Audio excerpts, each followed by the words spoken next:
economista. Ahí va a pensar que va a decir que no sos peronista. Claro. Además no soy peronista. Bueno. Pero sí soy peronista en el sentido de la compañera. Y mucho más que ese sentido, en varios sentidos En más. el fondo. No. Nosotros en la Izquierda Nacional tenemos una larga historia de cabalgar junto al peronismo. Muy larga, muy larga. Los va a ofender lo que voy a decir, pero en realidad nosotros los bautizamos a ustedes. Hay una publicación del año 45, antes del 17 de octubre, donde una publicación de compañeros de la Izquierda Nacional de esa época, donde hay un artículo que trata de explicar qué es lo que estaba pasando. Y el autor de ese artículo, no fue el Colorado Ramos, fue otro, en un momento dado de ese trabajo, de ese texto, dice: bueno, esto que estamos viendo, que podríamos denominar peronismo, así que los bautizamos. Ustedes fueron bautizados por la Izquierda Nacional, lo cual es para que se pongan contentos, digamos. Nosotros apoyamos, por supuesto, al peronismo de entrada. Yo iba a hablar de otra cosa, pero ahora se jodieron. No, iba a hablar de otra cosa, pero bueno, voy a empezar por lo que quería decir. Les quiero dar inmensas gracias, compañeras y compañeros, porque realmente para nosotros ha sido un verdadero honor tenerlos acá, y esperemos que esto se repita y que podamos tener en varios lugares donde hay compañeros nuestros en el país la posibilidad de que ustedes aporten, porque es fundamental en este momento que el pueblo argentino rediscuta las condiciones de su existencia ante un gobierno que no es cierto que nos quiera llevar al año 1943, es mentira eso, no el 42.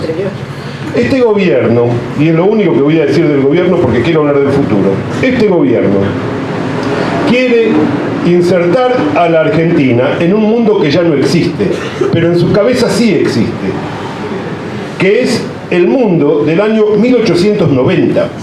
Todos ustedes vieron el cuadro Sin Pan y Sin Trabajo que está en el Museo de Bellas Artes. Bueno, ahí nos quieren llevar. A mí ese cuadro fue pintado en 1892 y ahí es donde se quiere llegar. ¿Por qué? Porque en ese momento la clase social por la cual habla Mauricio Macri, cuando Mauricio Macri dice nosotros, no se sientan interpelados, quédense tranquilos, está hablando de 5 millones de personas. De ese nosotros está hablando. Yo me llamo Gorojowski, así que nadie me va a acusar de antisemita por decir lo que estoy diciendo. Él piensa como Netanyahu respecto a los palestinos. En este país hay 40 millones de palestinos y 5 millones de argentinos. Así es como piensa Macri. Entonces, cuando él dice nosotros no nos preocupemos, no nos sintamos mal, no nos volvamos psicóticos, no pensemos que... No, él habla de una Argentina que ya no existe, una Argentina que no tenía mucho más de 5 millones de habitantes en el año 1892. Él se imagina que el mundo es el mundo en el cual el Imperio Británico hacía y deshacía a voluntad. La época que los ingleses conocen, la época eduardiana. Él quisiera que Eduardo volviera a ser rey de Inglaterra. Él quisiera que Inglaterra se extendiera en colonias por todo el mundo y que la Argentina tuviera el privilegio que tuvo la oligarquía argentina de ser la Arabia Saudita de las carnes y el trigo, y recalco lo de Arabia Saudita por lo que voy a decir ahora, que vivía de la renta agropecuaria, tirando algunas migas para adentro, que se redistribuyeron de una manera relativamente positiva, no tan positiva como en Uruguay por otra parte, de una manera relativamente positiva porque les sobraba todo y tiraban manteca al techo cuando iban a Europa y carneaban la vaca y se la daban a la tripulación porque llevaban la vaca para tomar leche del pie de la vaca.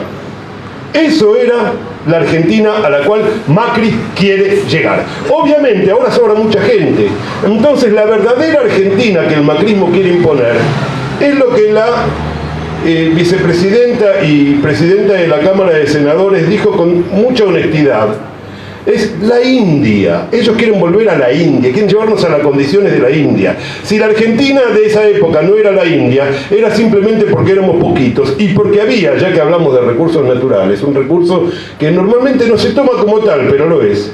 Había una inmensa renta que provenía del aprovechamiento privado y particular en grandes extensiones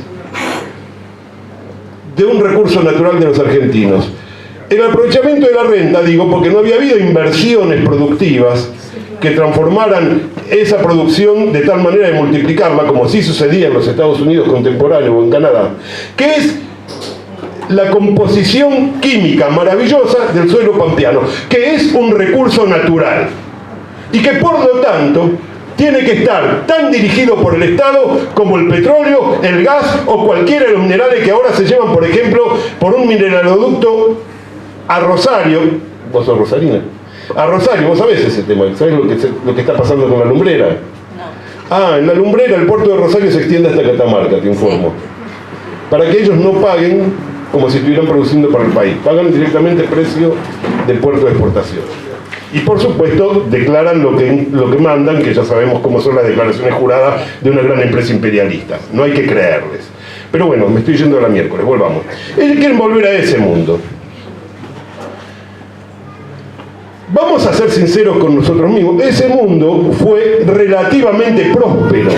Y parte de ese inconsciente colectivo de la pequeña burguesía de origen inmigratorio, de que en esa época con el libre cambio vivíamos bien, tiene que ver con que la experiencia histórica de la pequeña burguesía que sigue operando en su cerebelo, porque es una cosa que opera a nivel inconsciente, no consciente, es que si liberamos todo y vendemos todo, seguro que nos va a ir bárbaro y vamos a poder comprar afuera todo lo que queramos y vamos a vivir bien y hasta vamos a poder luchar por la representación política. Vamos a ponerlo a Irigoyen de presidente. Irigoyen va a generar condiciones mejores todavía. ¿Se imaginan eso? Ahí apunta Cambiemos, apunta a 1890, no con Irigoyen, pero apunta ahí, apunta ahí. Entonces, frente a eso, ¿qué hacemos? Es importante entender que para quienes piensan así, eso es lo natural. Es natural, es como la lluvia, digamos, las pariciones, el amor entre vacas y toros, y bueno, ahí vivimos todo bien, bárbaro. Es natural. Nosotros tenemos que, como bien decían los compañeros, generar puestos de trabajo, porque el trabajo es lo que integra al ser humano, no solo como ser humano, sino al mundo moderno, al mundo real. Y esos puestos de trabajo solo los podemos engendrar desde la industria. Punto número 1. Por eso el peronismo es profundamente industrialista, porque es profundamente, decisivamente generador de empleo. Es la única fuente de empleo que tenemos. Esto yo lo tengo por lo menos bastante claro.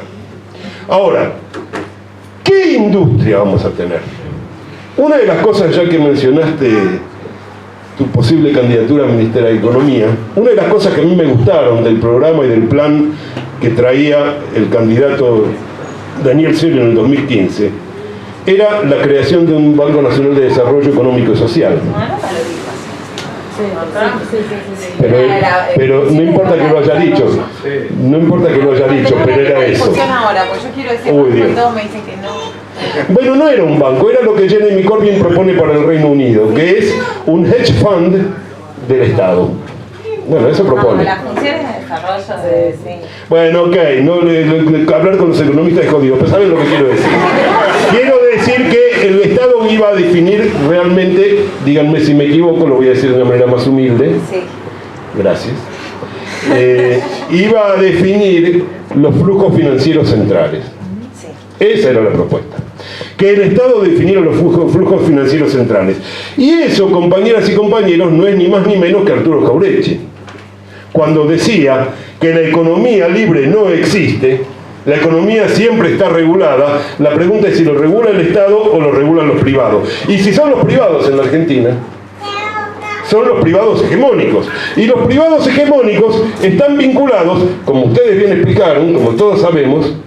¿Dijiste? No, la oligarquía, la fuga de capitales, a que se vaya. Claro, están vinculados esencialmente a lo que uno tiene que llamar el bloque oligárquico, porque no hay que imaginarse al oligarca como el oligarca de la década del 30 que pinta, por ejemplo, la película Miss Mary, que estaba pintando a Otto Wennberg moviendo las vacas ahí en el campo. No, el oligarca es algo mucho más difuso. Lo que importa del oligarca es su aprovechamiento rentístico de recursos naturales argentinos, en particular la renta del suelo pampeano, que insisto, es un recurso natural y como tal es del pueblo argentino y no de los dueños del suelo. Esto digo. El registro de propiedad en la región pampeana garantiza que parezca natural lo que es artificial. Y nosotros, los argentinos, y en particular los socialistas de Izquierda Nacional, lo que queremos es que haya industria. Y para que haya industria, tiene que haber una industria que además nos vaya liberando de la dependencia del sector externo para generar nuestras propias divisas. Ese es el objetivo. Para eso hay que planificar. Pero eso es artificial, te dicen. Bueno, es tan artificial como el registro de propiedad que nos impide disfrutar del principal recurso natural de la Argentina. Si es por artificial, resulta que la firma de un escribano es natural y un plan nacional de desarrollo industrial es artificial.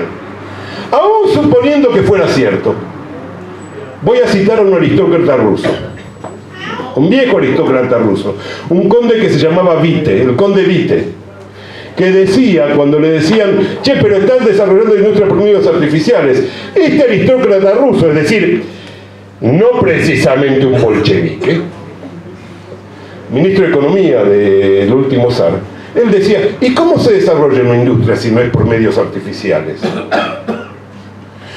A lo cual, un bolchevique, Vladimir Lenin, contestaba diciendo que lo que él veía en Carlos Marx como el único aporte realmente fundamental de Carlos Marx era el descubrimiento de que el desarrollo de la industria de bienes de capital, él hablaba de la rama 2, es el mecanismo por el cual una economía empieza a ser autocentrada, no autárquica, pero sí autocentrada, empieza a generar en su propio seno el capital que necesita para poder reproducirse el año que viene y hasta ampliarse también. Por supuesto, siempre se necesita el capital externo, la cuestión es no depender de él. Y la oligarquía vive de que dependamos de él. Entonces la pregunta es, me parece a mí, si queremos ser como la India o si queremos ser como la Argentina. No como la Argentina. No, decir como Rusia. ¿Estamos dando en Rusia? No. Yo de los rusos tomo lo que me sirve y nada más. Está bien. Para eso soy argentino, para eso soy jaborecheano. No, como la Argentina. Hay algunas cuantas cosas más de los rusos que deberíamos aprender, pero eso es otra historia. Como el aborto en 1919. Por supuesto, podríamos hablar más cosas todavía. Bueno, me interesa. Pero podemos hablar de muchas más cosas, pero estamos hablando de economía. En economía, lo que los rusos hicieron en 1917, si uno mira toda la trayectoria final de la Revolución Rusa, fue hacer lo que proponía el conde Witte. Los bolcheviques hicieron lo que tenían que hacer el conde Witte, que era desarrollar una industria autocentrada en Rusia. A un costo humano terrible lo hicieron. Por ciertas cuestiones que no vienen al caso, pero lo hicieron. Entonces Rusia, que fue colonizada por el neoliberalismo de la manera más grosera, el grado de destrucción industrial que hubo en Rusia después de la caída del sistema socialista fue aterrador. Aclaro, yo tuve una vez que trabajar con unos economistas canadienses acá en la Argentina hace muchos años, en la época de Alfonsín, y los tipos me decían, yo no puedo creer, paseábamos por el área metropolitana, por el conurbano, y me decían, yo no puedo creer tanta destrucción de capital fijo, y yo pensaba en los rusos. Estos tipos le destruyeron el capital fijo y lo reconstruyeron. Después vino el neoliberalismo y también se lo destruyeron. Yo no sé si en proporción a nosotros no nos destruyeron más capital fijo que los rusos. No lo puedo demostrar.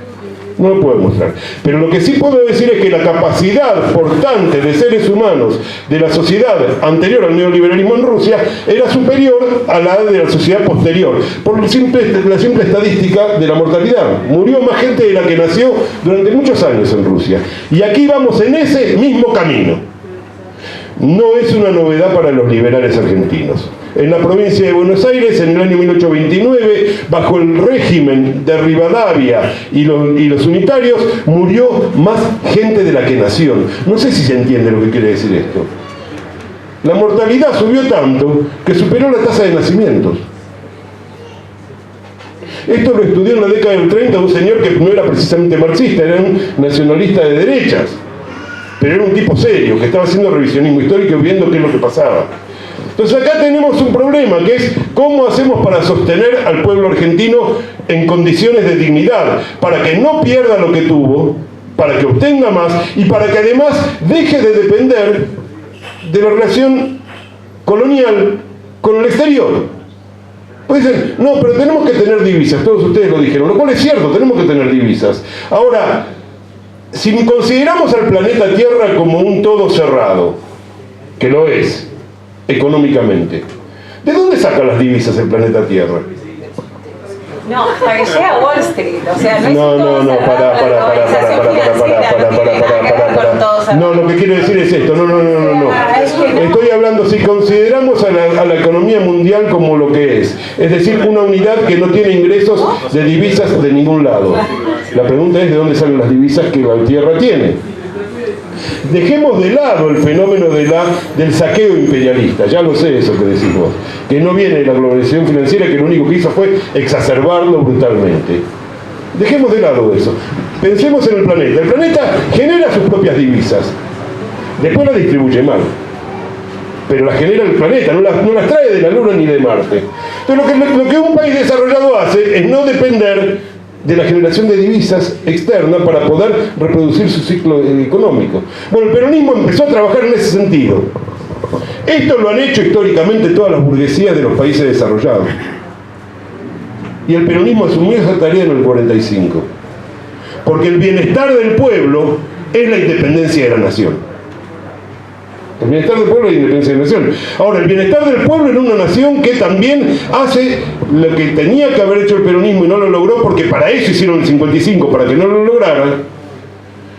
El bienestar del pueblo es causa de la independencia nacional a condición de que ese país invierta en industrias. Y desgraciadamente, compañeras y compañeros, lo que ustedes dijeron de la UIA es así. Esto no lo sabían, pero se los voy a contar.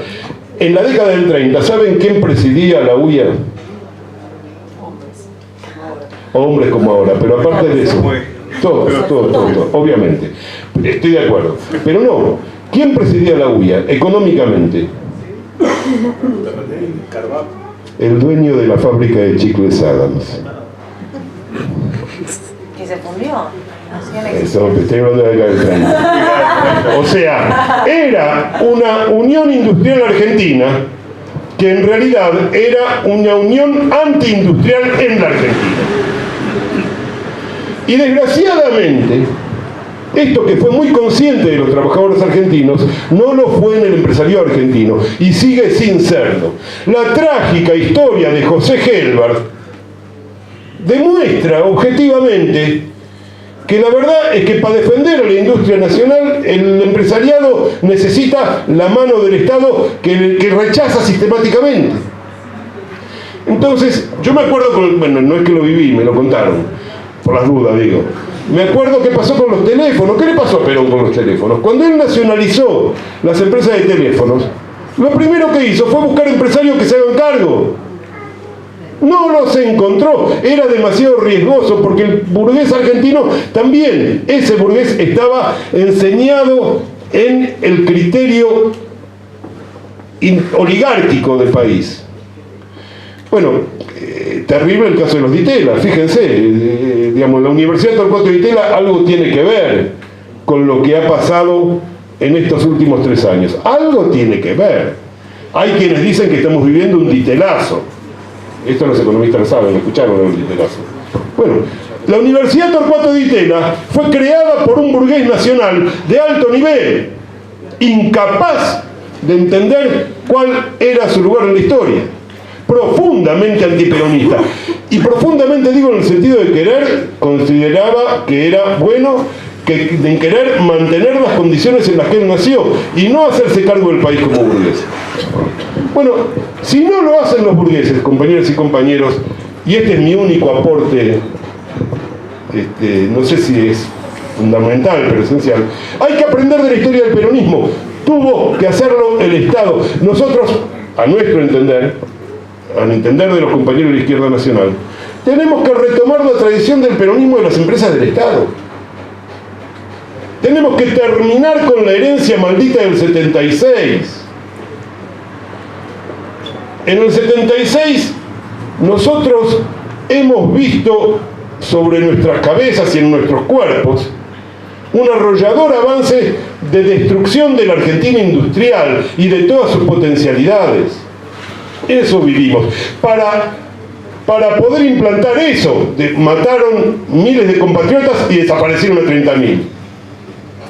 Y cuando en el 83 aceptamos convivir pacíficamente con quienes surgieron de ahí, cometimos un error. Esto cree la izquierda nacional. Cometimos un error.